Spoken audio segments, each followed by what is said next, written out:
from Television Park. This is Fort Wayne's NBC News at 5. I know somewhere up there's a little girl dancing with her angels. So when you get on your knees tonight and you talk to her in your dreams and prayers, tell her they did and we got them. When I see him in person, there's only one word I'm going to ask him is why.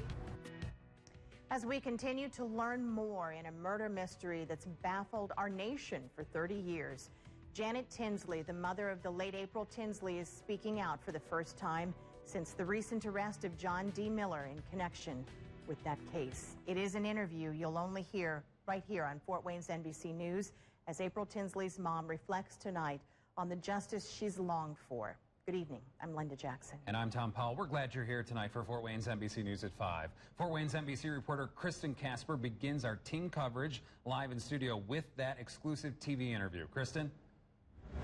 April Tinsley was a tomboy, her mother says, who loved Hot Wheels, yet she favored the color pink. Tragically, in 1988, 2 weeks after her 8th birthday, she went missing. 3 days later, her body was found. She'd been raped and murdered. Authorities believe they have finally solved this decades-old murder mystery. As for April's mother, Janet, though, she says she won't rest until she figures out why. There's only one word I'm going to ask him is why. A mother hoping for justice, desperately looking for a chance to get some answers after 30 painful years. Why did you do it? What made you do it? Police arrested 50-year-old John D. Miller, accusing him of the rape and murder of April Tinsley through recent DNA technology. 3 decades after the crime, Miller admitting in graphic detail the events leading up to April's death. Every time I hear it, it gets like you get that Grinch feeling in your stomach. Over the years, the killer taunting investigators, leaving a message etched into this barn outside town. Also, several notes and used condoms left on girls' bicycles, threatening to strike again. You're thinking to yourself, is it ever going to come to an end? In the years leading up to the arrest, Janet says the ordeal has taken a toll on her family. Her husband suffered several heart attacks from the stress of it all, her health declining too. Meanwhile, she says she became suspicious of nearly everybody who crossed her path. Young, old. I said every time I see him, I just, think to myself, are you it?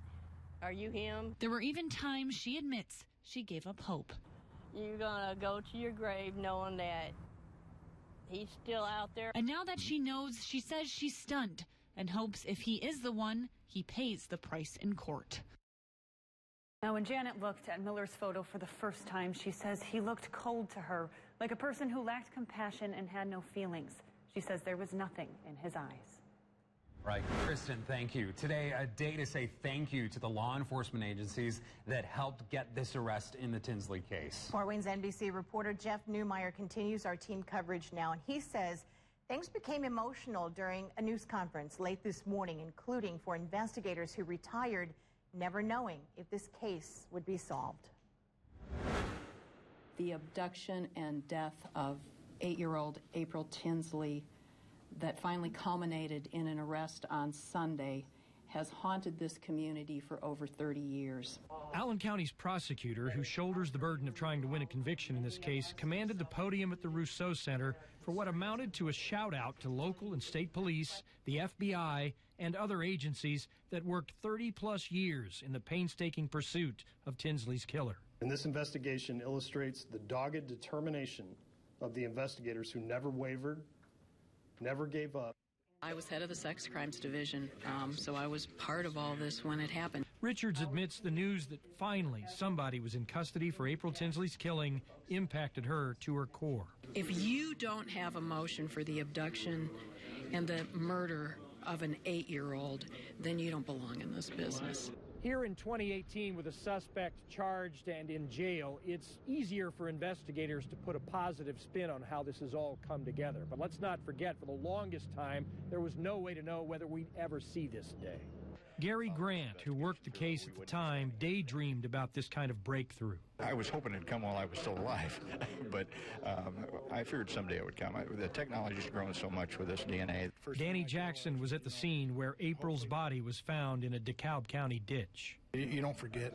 You try to put it out of your mind, but it's always back there. If I was an artist, I could still draw. just exactly how we found her. The picture right now, not nearly as unsettling as it was just 3 days ago before Miller was in custody. That suddenly seems like a long time ago. Jeff Newmeyer, Fort Wayne's NBC. He obviously kept it secret that long, and nobody, I don't know why it took this long, other than, he just never told anybody what he did. One other of the lead detectives who worked on this case for years says he can't believe how close he came to the killer without even knowing it. Fort Wayne's NBC reporter Corinne Rose continues our team coverage now with that part of the story. Yeah, she joins us in the studio now with more. Corinne? One of the detectives who devoted years to searching for April Tinsley's killer says he can finally sleep at night. Detective Sergeant Dan Camp retired from the Fort Wayne Police Department in 2005 after spending years relentlessly pursuing every lead he could in the April Tinsley case. He and his partner and a prosecutor even spent 4 days with the FBI at Quantico to develop a profile of the killer, a profile he says now fits suspect John D. Miller to a T. And in an eerie twist of fate, Camp never knew how close he had come to the suspect. One of the jobs that I had after I retired, I used to work for drug court. And we had clients that lived in that same trailer court that I was there a couple of times a week for months, searching their trailer for drugs while they were in the program. And I don't remember ever speaking to him, but I was that close to him many, many times. He says he can't believe that a man who can do such terrible things to a child like the suspect in this case wouldn't be connected to other cases, and he hopes new DNA technology can perhaps help with that. Prosecutor Karen Richards said today that formal charges will be filed against John D. Miller on Thursday. We may find out then if Richards will pursue the death penalty. By the way, that's something Detective Camp would be fine with. Tom? All right, Corinne, thank you. Now, the suspect was caught in the April Tinsley case, thanks in part to groundbreaking technology. Indeed, and officials say it's thanks to those genetic tests that are so popular now. You've probably heard about them. A few months ago, a company called Parabon Labs began offering a service that looks at the DNA of crime suspects and compares it to publicly available results from all those DNA tests people are taking these days. Officials took the suspect's genetic profile and compared it to a public database of genealogy information, the kind people get from a test like 23andMe or Ancestry.com, looking for second or third cousins. Well, officials search for descendants who were related to the suspected killer, creating a family tree, if you will, going back in history.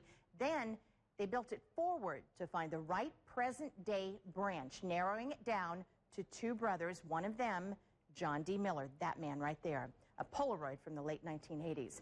Fort Wayne's NBC News spoke with the CEO of Parabon Labs, who told us this would not have happened just a few years ago because not enough people were in that public database, but now 1 million profiles are in there. Imagine when it was first started, when there were only a few people in the database, your odds of getting a hit were very small. Now it's grown to the point where we see about 50%, maybe even as many as 60% of our cases that come across our desk can find some distant match to make the case workable.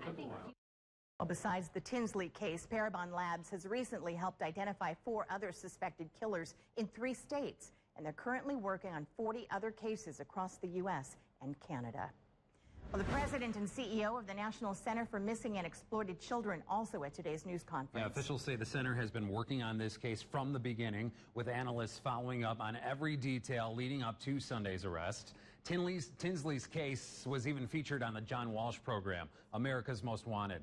The president of the agency telling Fort Wayne's NBC News it's not uncommon that suspects accused of horrific crimes still choose to live within the communities where those crimes occurred.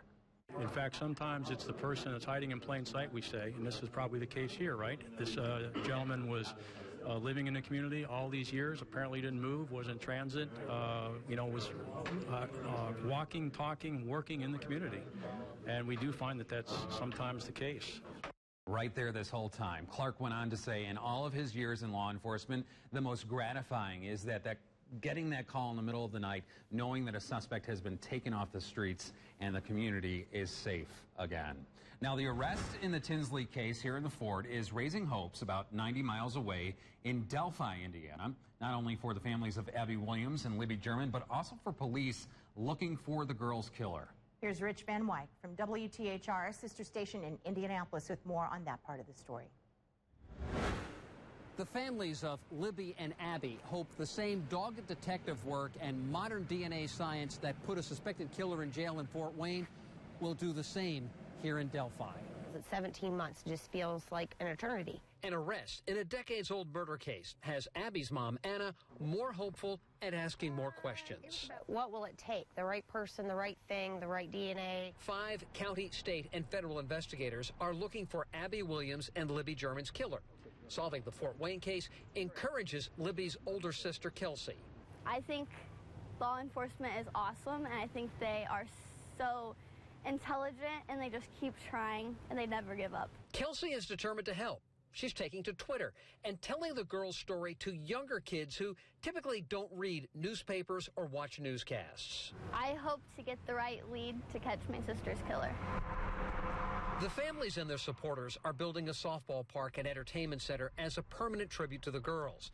Abby's grandmother built this scale model.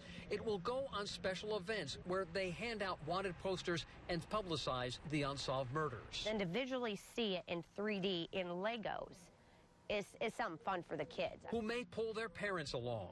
If police aren't giving up, either are the families. We have had a lot of doubt come into us, but with all of it happening, we get to realize that it can happen 30 years from now, but it's going to happen sooner or later.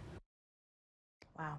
We understand in the Delphi case, investigators are averaging about 3 new leads every day.